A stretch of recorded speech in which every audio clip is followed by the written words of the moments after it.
Hi all, ಹೇಗಿದ್ದೀರಾ ಎಲ್ಲರೂ? I hope ನೀವೆಲ್ಲರೂ ಚೆನ್ನಾಗಿದ್ದೀರಾ ಅಂತ ಅಂದ್ಕೊಳ್ತೀನಿ. ಇವತ್ತು ನಾನು ಒಂದು ಒಳ್ಳೆ ರೆಸಿಪಿನ ನಿಮ್ಮ ಮುಂದೆ ತೊಗೊಂಬರ್ತಿದ್ದೀನಿ, ಓಕೆನಾ? ನಮ್ಮ ಕಡೆ ಅಂದರೆ ಮಲೆನಾಡು ಕಡೆ ಮೀನು ಗಸಿ ಅಂತ ಮಾಡ್ತಾರೆ, ಓಕೆನಾ? ತುಂಬ ತುಂಬ ತುಂಬ ಚೆನ್ನಾಗಿರುತ್ತೆ. ಆ ರೆಸಿಪಿನ ನಿಮ್ಗೆ ಹೇಳ್ಕೊಡೋಣ ಅಂದ್ಬಿಟ್ಟು ಇವತ್ತು ನಾನು ಈ ವಿಡಿಯೋನ ಮಾಡ್ತಾಯಿದ್ದೀನಿ. ಆ ರೆಸಿಪಿ ಹೇಳ್ಕೊಟ್ಟಿದ್ದು ನಮ್ಮಮ್ಮ ನನಗೆ ಹೇಳ್ಕೊಟ್ಟಿದ್ದು, ಆ್ಯಂಡ್ ನಾನು ಅದನ್ನು ನಿಮಗೆ ಹೇಳ್ಕೊಡ್ತಾ ಇದ್ದೀನಿ. ಸೊ ಒಂದು ಸಲ ಟ್ರೈ ಮಾಡಿ ಹೇಗಿತ್ತು ಅಂತ ಹೇಳಿಬಿಟ್ಟು ನನಗೆ ಕಮೆಂಟ್ ಬಾಕ್ಸಲ್ಲಿ ತಿಳಿಸಿ, ಓಕೆನಾ? ಸೊ ಅದಕ್ಕೂ ಮುಂಚೆ ಯಾರೆಲ್ಲ ನನ್ನ ಚಾನಲ್ನ ಇನ್ನೂ ಸಬ್ಸ್ಕ್ರೈಬ್ ಮಾಡ್ಕೊಂಡಿಲ್ಲ, ಬೇಗ ಬೇಗ ಹೋಗಿ ಸಬ್ಸ್ಕ್ರೈಬ್ ಮಾಡ್ಕೊಳ್ಳಿ, ಓಕೆ? ಹಾಗೆ ಪಕ್ಕದಲ್ಲಿ ಕಾಣಿಸೋಂಥ ಬೆಲ್ಲೈಕನನ್ನು ಕೂಡ ಕ್ಲಿಕ್ ಮಾಡ್ಕೊಳ್ಳಿ. ಹಾಗೆ ಮಾಡೋದ್ರಿಂದ ನನ್ನ ಮುಂದಿನ ಎಲ್ಲ ವೀಡಿಯೋಸ್ನ ಅಪ್ಡೇಟ್ಸ್ಗಳು ಕೂಡ ನಿಮಗೆ ಸಿಗುತ್ತೆ. ಸೊ ವಿಡಿಯೋ ಸ್ಟಾರ್ಟ್ ಮಾಡೋದಕ್ಕಿಂತ ಮುಂಚೆ ಯಾರೆಲ್ಲ ನನ್ನ ಚಾನಲ್ನ ನೋಡ್ತಾ ಇದ್ದೀರಾ ಎಲ್ರಿಗೂ ಕೂಡ welcome to Chitra Prakash YouTube channel.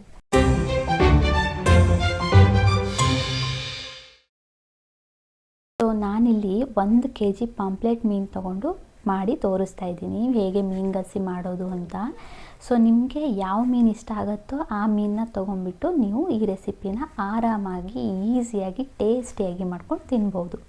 So ಮಾಡ್ಕೊಂಡು ತಿಂದು ಹೇಗಿದೆ ಅಂತೇಳ್ಬಿಟ್ಟು ನನಗೆ ಕಮೆಂಟ್ ಬಾಕ್ಸಲ್ಲಿ ನೀವು ಹೇಳಬೇಕು, ಓಕೆನಾ?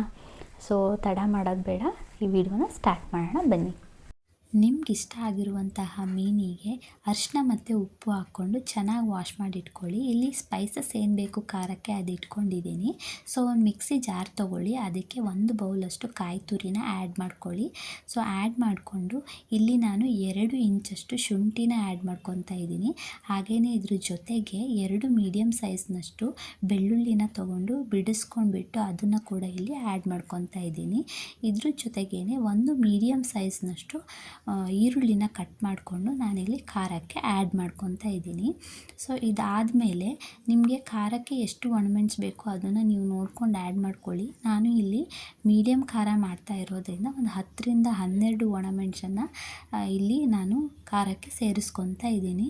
ಸೊ ಇದಾದಮೇಲೆ ನಾನು ನಮ್ಮ ಕಡೆ ವಾಟೆ ಹುಳಿ ಅಂತ ಕರಿತೀವಿ, ಅದಿದ್ದರೆ ಸೇರಿಸ್ಕೊಳ್ಳಿ, ಅದಿಲ್ಲ ಅಂತ ಅಂದರೆ ಹುಣಸೆ ಹಣ್ಣನ್ನೇ ಒಂದು ಮೀಡಿಯಮ್ ಲಿಂಬೆ ಹಣ್ಣಷ್ಟು ಗಾತ್ರದ್ದು ಸೇರಿಸ್ಕೊಳ್ಳಿ.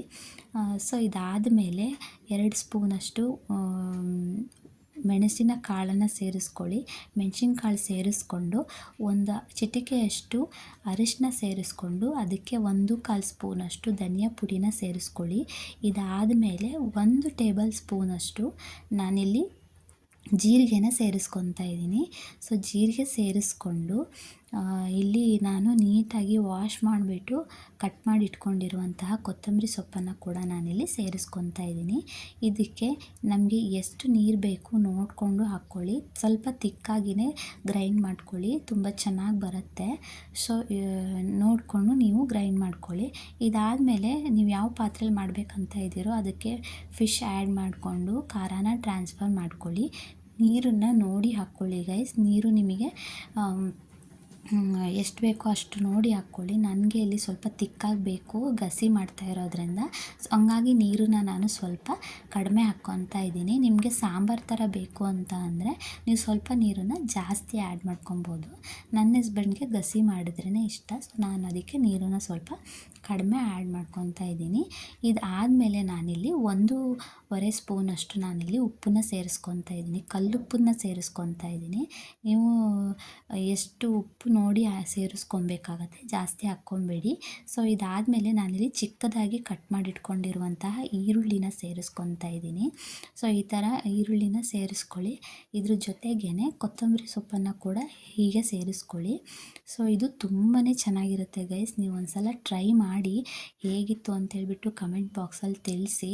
ಇದಕ್ಕೆ ರೊಟ್ಟಿ, ಚಪಾತಿ, ನಮ್ಮ ಕಡೆ ಅಕ್ಕಿ ಕಡುಬು ಮಾಡ್ತಾರೆ, ಅದ್ರ ಜೊತೆ ಕಾಂಬಿನೇಷನ್ ತುಂಬಾ ಚೆನ್ನಾಗಿರುತ್ತೆ. ಸೊ ನೀವು ಒಂದ್ಸಲ ಟ್ರೈ ಮಾಡಿ.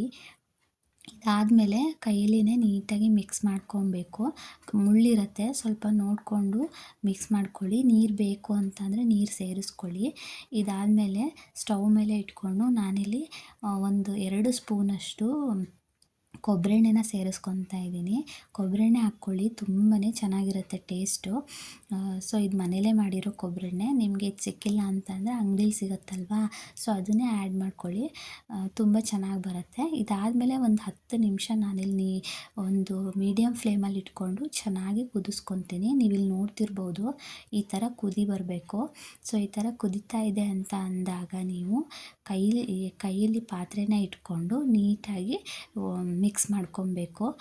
ಈ ಥರ ಮಿಕ್ಸ್ ಮಾಡ್ಕೊಳ್ಳೋದ್ರಿಂದ ನೀವು ಸ್ಪೂನ್ ಹಾಕಿದ್ರೆ ಪೀಸಸ್ ಎಲ್ಲ ಕಟ್ಟಾಗೋ ಚಾನ್ಸಸ್ ಇರುತ್ತೆ. ಸೊ ಹಾಗಾಗಿ ಈ ಥರನೇ ಮಿಕ್ಸ್ ಮಾಡ್ಕೊಳ್ಳಿ, ತುಂಬ ಚೆನ್ನಾಗಿ ಮಿಕ್ಸ್ ಆಗುತ್ತೆ.